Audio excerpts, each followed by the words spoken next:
Hey everybody, welcome back to The Last Shed on Dead End Street. My name is Tim. I realized I never did my Vincent Price tally scorecard when I did the Vincent Price The Price is Right marathon, so I was going to do that real quick. So, here it goes. It's going to be a little informal, but I'll just read the notes I have here. So, out of the 5 movies I watched Tomb of Ligeia, The Oblong Box, More Dead Than Alive, Tower of London, and Dr. Phibes Rises Again. So, in my tally of all those movies, I had the most iconic Vincent Price performance as Dr. Phibes. That's the most iconic performance. Now, the best performance I gave, so I had it as Oblong Box, Sir Julian, Don Ruffalo in More Dead Than Alive, and Tower of London, Richard of Gloucester, and Dr. Phibes acting with all his facial expressions and a separate vocal performance. So in that sense, I thought Dr. Phibes was the best because Vincent Price really does perform with just like, just facial expressions while he has this dialogue track going. So he actually had to give 2 performances. So in my opinion, that's pretty fucking incredible that he can take 2 separate performances and meld them into one. So that's pretty incredible. And to just be able to express the necessary emotions just through facial expressions was pretty extraordinary. The best look, there were 2 runners up, I thought. It was Sir Julian from The Oblong Box and More Dead Than Alive. I'm gonna give it to More Dead Than Alive. I kind of liked his kind of Western attire and stuff. I thought it was pretty cool and also not really characteristic of Vincent Price. Where the other one was kind of a little bit kind of in line with what he typically did. So I kind of liked More Dead Than Alive in that regard. His best female co-star I gave to Anne Francis. And I believe that was I think it was in More Dead Than Alive. The best plot I had is More Dead Than Alive. It was actually that was probably the most solid movie all around. You had this gunslinger who was the most deadly gun and, had actually gone away because of, how deadly he was with his gun. And, he ends up reconnecting with Vincent Price in his sideshow and becomes the sharpshooter again. And his legacy kind of comes to haunt him. And so I thought More Dead Than Alive was actually a great movie as it was. All of them are fantastic, but that one in particular was a great movie. The best script, so I had these as the runners up or the ones that I picked, but it was a Oblong Box, More Dead Than Alive, and Dr. Phibes Rises Again. I had it as Dr. Phibes or More Dead Than Alive as the best because again it was more of like a film, so that was pretty great. The best script, the ones I had listed was Tomb of Ligeia, Oblong Box, More Dead Than Alive, and Dr. Phibes Rises Again. I had again More Dead Than Alive because I just thought it was really really well done.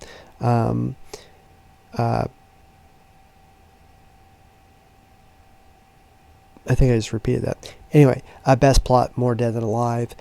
Best makeup, so I had it as Oblong Box, Dr. Phibes, Rises Again. I think I gave it to Dr. Phibes because when he's a living corpse, and so he just doesn't really have any features, and it almost looks like a burn victim. And so he has to actually assemble his face daily and put on his ear, put on a nose, and put on his lips and all these things, kind of like a Mr. Potato Head. That's why I thought that was really, really cool as far as makeup goes. So in best costumes, I had listed as Oblong Box. I thought the styling and the red mask killer in particular was really, really great in Oblong Box. And also Christopher Lee's Doctor was pretty great in that. More Dead Than Alive. I liked Vincent Price's Barker kind of character that ran the traveling Western show. And then I think the hands down winner absolutely was Dr. Phibes because the costuming was just so outrageous, but he pulls it off only like Vincent Price could. He's wearing a silver cape and a cowl, and it's just, yeah, the absolute most distilled Vincent Price outfit, I thought. Best fights, fist fights, were More Dead Than Alive, because it's Western, so it kind of lends itself to that. So as best kill, I had a couple of things here. I said the kill by dart in Oblong Box was pretty great. There's a part where somebody shoots a blow dart behind somebody, and it's poison, so it kills them. It's really great. There's a Gatling gun massacre that kind of happens at the beginning of More Dead Than Alive. That's pretty great. The Western. Vincent Price, I guess his death in More Dead Than Alive was really great as well. It says also the kid in More Dead Than Alive. I don't remember what that was exactly, but it must have been really good. In the Tower of London, there's a great scene where they like throw somebody into a vat, so they're basically like dissolving them. It's pretty great. In Tower of London, they put a box on somebody's head and then put a live rat into it, and just basically eats their face off. That was pretty crazy. And then a sandblaster death too. That was pretty ridiculous in that. The most kills, Oblong Box is pretty great. So I attribute it to the blow dart scene. Also, there was this really fantastic thing where I think it was Dr. Phibes. Somebody goes to make a phone call on an old-timey telephone, and there's kind of the earpiece that you put up to your ear and you talk into the front of it. When they put the thing to their ear, this spike goes all the way through their head. It's pretty insane looking. That was pretty great. And in again in Dr. Phibes, there's this throne that's basically like a scorpion, and this person gets locked into it, and their hands are locked into the golden scorpion claws, and once they're locked down, real scorpions are released, and they're just kind of killed by a bunch of scorpions. So that was pretty crazy. And then there's also this really insane one of the great things about Dr. Phibes is he comes up with these really elaborate, expensive by all accounts, murder devices, like these instruments of death that are just really kind of crazy. And there's one where a guy's sleeping on a cot, and he puts him in this giant vice, and it just kind of just crushes him. It's nuts. So I also had a category as weirdest character detail. It was Vincent Price covering his face for his undead brother in the Oblong Box. That was actually kind of cool. In the Oblong Box, the brother, something happens to him and he's dead, and he's just a menace, and so they they just kind of have to keep covering up all these things that he's committing. In Tower of London, Richard steals the puppet. I'm not sure what that means. It was a long night. In Dr. Phibes, a weird character detail is he talks to this electronic box. As I stated, it's two separate performances. The facial performance with no dialogue spoken except through this vocal box. So he's meh, meh, meh, giving this kind of crazy electronic voice thing that's really neat. Also, Dr. Phibes apparently eats in the back of his neck, which is kind of insane at one point. And then when he eats fish, and they pulls the fish bones out. It's kind of nuts. Dr. Phibes likes to do jazz improv with an animatronic band, which are known as the Clockwork Wizards. That's another fun, weird character detail. And then Phibes assembles his face like Mr. Potato Head, as I stated. That was a cool character detail. Weirdest plot device or detail was the body swap of the Oblong Box. The kid in More Dead Than Alive. So the main character is known as this notorious gunslinger. He has these notches on his gun for every person he killed, and so there's a Billy the Kid type who wants to kind of emulate him. And the first person he kills, he's real excited to put that first notch on there. It's real creepy and kind of fucked up. The Fortune Flame Tower of London. I don't remember what that was exactly. There was in Dr. Phibes, there's a part where kind of a weird plot detail. is a grown man is found floating in a bottle. He's dead, but he's like almost like a message in a bottle, but it's like a bottle that could fit a full size grown man, which is kind of nuts. And then there's a transition about that too. Is there's like a joke that they refer to it as like I think they're like uncorking champagne or something whenever it happens, so it's kind of funny. Weirdest plot device: the first wife in Tomb of Ligeia's shape-shifting into a cat. That's pretty cool. But also the brother returning to life and wearing the red mask. I like that as well. The kid putting his first notch in the gun, as I stated, and More Dead Than Alive. Vincent Price holding the princess's hand over the candle's flame in Tower of London. There's a part where he's like, being kind of sadistic there. The court gestures after a rack scene in Tower of London. I had listed as a weird plot device as well. I don't recall what that was exactly. And then a teapot in Tower of London. I don't know what that was either, but apparently it was weird. Best set design or best sets went to Oblong Box and Christopher Lee's Lab. I thought was really great.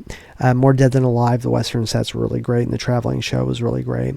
Tower of London had this really great like castles and like halls and fireplaces and heavy iron gates and long stairs and foggy moors, and there's a big like battles field scene with like the fogs of war.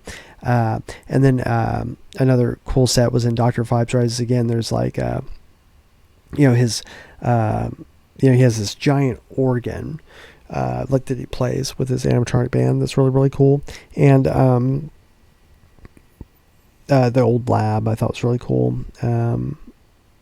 But it says the Egyptian tombs with foggy corridors and dripping ceilings, and the golden sarcophagus and the mirrored crypt and giant scorpion throne and the giant vice. It created a real sense of scale to the story that I thought was cool. And Dr. Phibes Rises Again.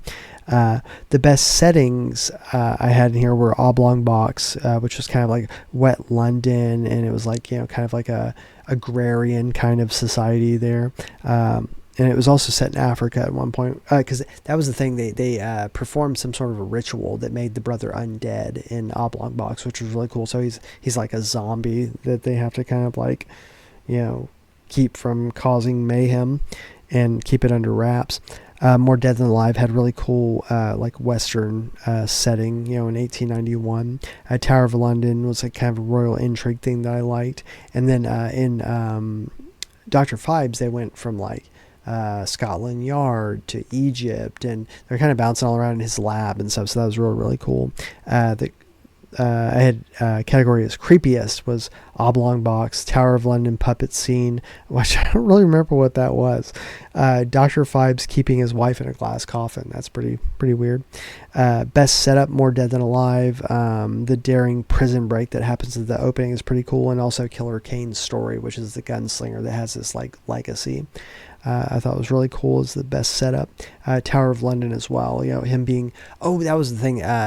In Tower of London, Vincent Price, the king dies, so Vincent Price should get his post, but this like kid gets it. Well, he ends up fucking killing the kid to become the king, which is pretty nuts.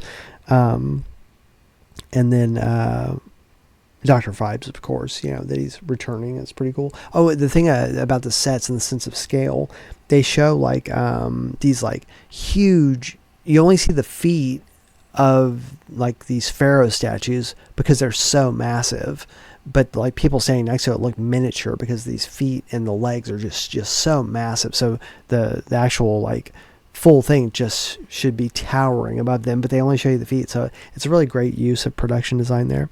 The best fight scenes I had here again was Oblong Box and More Dead Than Alive. Best ending was endings were the fiery climax in Tomb of Ligeia. They really have some fantastic flame work in that. And Oblong Box reveal with milky hand. So in Oblong Box, there's can't remember what it was, something about like Vincent Price, his brother is like this undead corpse but there's like some reveal that happens at the end of Oblong Box where he has this like milky sword that's like, oh shit, he's also infected in this way, which is pretty cool. And then More Dead Than Alive, again, it's just a solid like movie I thought. B movie, but movie, and the ending of that is really great and really sticks the landing, I thought. So the best movies I had in this series were Oblong Box, More Dead Than Alive, Tower of London, and Dr. Phibes Rises Again, which I wasn't really making a lot of decisions there. I thought Tower of London and maybe Dr. Phibes was really, really great, but as far as like direction or movies, I think More Dead Than Alive was maybe the most solid as far as that's concerned. Best direction, I had Gordon Hessler, The Oblong Box. I didn't have who directed More Dead Than Alive. Roger Corman, Tower of Ligeia, or Tower of London, and Dr. Phibes Rises Again. Can't remember who did that, but in that, I would say that Dr. Phibes Rises Again maybe was the best direction in that one. Best photography, Oblong Box, More Dead Than Alive, Tower of London.